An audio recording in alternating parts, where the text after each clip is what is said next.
እስመ ኃያል አንተ እኩት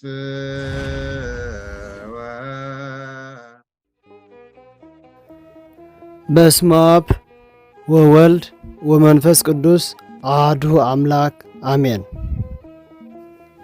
ኣብ ጊዜ ቅዳሴ ክንገብሮም ዘይግባአና 10 ነጥብታት።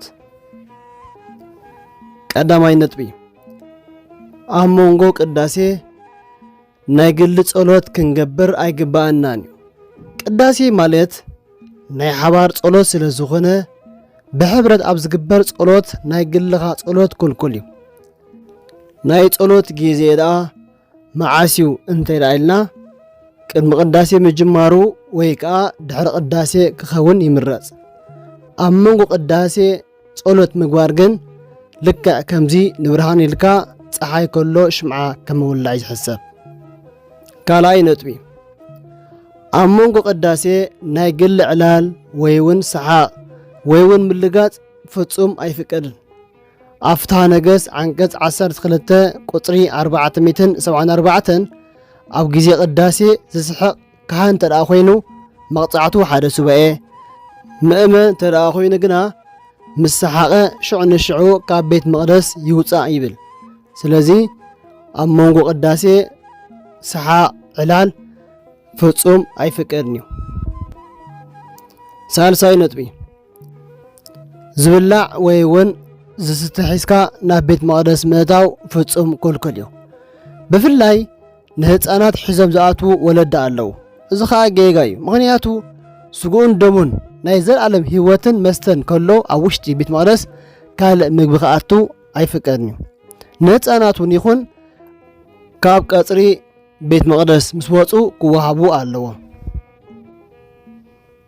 ራብዓይ ነጥቢ ናብ ቤት መቕደስ ጫማ ኣብ ኢድካ ሒዝካ ካልሲ እውን ጌርካ ምእታው ኣይፍቀድን እዩ። ብፍላይ ዝረስሐ ኣዝዩ ጌጋ እዩ። ምኽንያቱ ቤት መቕደስ ጽሩይ እዩ። ርስሓት ከኣቱ ወይ እውን ጨና ዘለዎ ነገር ከኣቱ ጽቡቕ ኣይኮነን። ኣማራጺ ዘይብሉ እንተኾይኑ ግና ኣዝዩ ጽሩይ ዝኾነ ካልሲ ክኸውን ኣለዎ። ሓምሻይ ነጥቢ ቅዳሴ ምስ ተጀመረ ኣሃዱ ካብ ዝበሃል ጀሚሩ ክሳብ መወዳእታ ክንወፅእ የብልናን። ምስ ተጀመረ እውን ኣብ መንጎ ምእታው ኣይፍቀድን እዩ። እዚ ከንቱ ምምልላስ ይበሃል። ኣብ ውሽጢ እውን ዘይተደለየ ምንቅስቓስ ኣይፍቀድን እዩ። ሰብነትካ ጥራይ ዘይኮነሲ ሓሳባትካ እውን ክመላለስ የብሉን። ቀጥ ኢልካ ናብ እግዚኣብሔር ምቋም የድሊ። ሻድሻይ ነጥቢ ቴሌፎን መሓዝ ይኹን ምውላዕ ብቴሌፎን ምዝራብ ወይ እውን ድምፂ ምግባር ኣብ ጊዜ ቅዳሴ ፍጹም ኣይፍቀድን እዩ። ንባዕልኻ ጥራይ ዘይኮነሲ ነቲ ኣብ ጥቓኻ ዘሎ ምእመን እውን ትርብሽን ተሰናኽልን ኢኻ ዘለኻ። እዚ እውን ሓደ ካብ ናይ ጸላእሰናያት ፈተነ እዩ። ስለዚ ብዝተኻለ መጠን ካብ ድምፂ ምግባር ክንቁጠብ ኣለና ማለት እዩ። ሻውዓይ ነጥቢ ኣብ ጊዜ ቅዳሴ ኮፍ ምባል ኩልኩል እዩ። ብፍላይ ኣሃዱ ክበሃል ከሎ፣ ተንስኡ ለጸሎት ክበሃል ከሎ፣ ሃበኒ ክበሃል ከሎ፣ እግዚኦ ክበሃል ከሎ፣ ከምኡውን ቅዱስ ቁርባን ክወርድ ከሎ ኮፍ ምባል ኩልኩል እዩ። ከምኡውን ኣብ ጊዜ ቅዳሴ ምድቃስ ኣይፍቀድን። ሻሙናይ ነጥቢ ናብ ቤተ ክርስቲያን ሓፂር ክዳን ሰውነትካ ዘርኢ ቅርጻ ኣካላትካ ዘርኢ ወይ ከዓ ኣዝዩ ሕማቕ ስእሊ ዘለዎ ክዳን ጌርካ መምጻእ ኣብ ጊዜ ቅዳሴ ኣይፍቀድን እዩ። ብፍላይ ኣብ ገዛኻ ግቡእ ክዳን ከለካ ብዘይ ምግዳስ ይኹን ወይ ከዓ ሰኣና ፍልጦ ከምዚ ዓይነት ሕማቕ ክዳን ተኸዲንካ መምጻእ ኣይፍቀድን እዩ። ምኽንያቱ ነቲ ዝርእካ ዘሎ ሰብ ምኽንያት ሓጢኣት ኢኻ ክትኸውን ዘለኻ። ስለዚ ነዊሕ ክዳን ወይ ከዓ ግፍሕ ዝበለ ክዳን ጌርካ ክትመጽእ ኣለካ። እዚ ግና ነቶም ጽጉማት ክዳን ዘይብሎም ዝምልከት ኣይኮነን። ኣዋልድ እውን ፀጉረን ክሽፈና ኣለወን። ኣወዳት ናይ ኣዋልድ ኣዋልካ ናይ ኣወዳት ክዳን ክኽደና ከም ዘይግባእን ከዓ ኣብ ዘዳግም ምዕራፍ 22 ፍቕዲ 5 ብግሉጽ ኣቐሚጠና ኣሎ። ታሽዓይ ነጥቢ ናብ ቤተ ክርስቲያን ባዶ ኢድና ወይ ከዓ ጥራይ ኢድና ምኻድ ኣይግባእን እዩ። ኣብ ዘጸአት ምዕራፍ 34 ፍቕዲ 20 ሓደ ሰብ ጥራይ ኢዱ ኣብ ቅድመይ ኣይርአ ይብለና።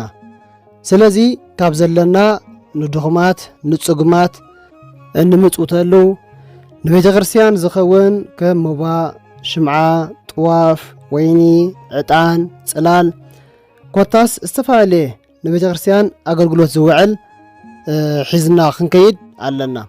ኣብ ፍትሐ ነገሥት አንቀጽ 16 እውን ብዛዕባ ምጽዋት ይነገረና። ብፍላይ ከዓ ኣብ በዓላትን ሰንበትን ጥራይ ኢድና ክንከይድ የብልናን።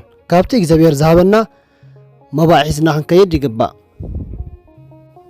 10ይ ነጥቢ ኣብ ውሽጢ ቤተ ክርስቲያን ብፍላይ ከዓ ኣብ ጊዜ ቅዳሴ ሰብ ኣብ ዝበዝሐሉ እዋን ኣነ ኣብዚአ ዘቐድስ ነይረ ብምባል ሕዙእ ቦታ ክንሕዝ የብልናን። ብዝተኸኣልና መጠን ንጽጉማትን ንዓበይትን ቦታ ክንህብ ኣለና። ዝኾነ ጌጋ ምስ ንርኢ እውን ብዘሰንብድ ቃላት ንሰብ ዘይምእራም ብትሕትናን ፍቕራዊ ብዝኾነ ቃላትን ንዝተሃገየ ምእራም ይግባእ። ስብሐት ለእግዚአብሔር ወለወላዲቱ ድንግል ወለመስቀሉ ክቡር አሜን።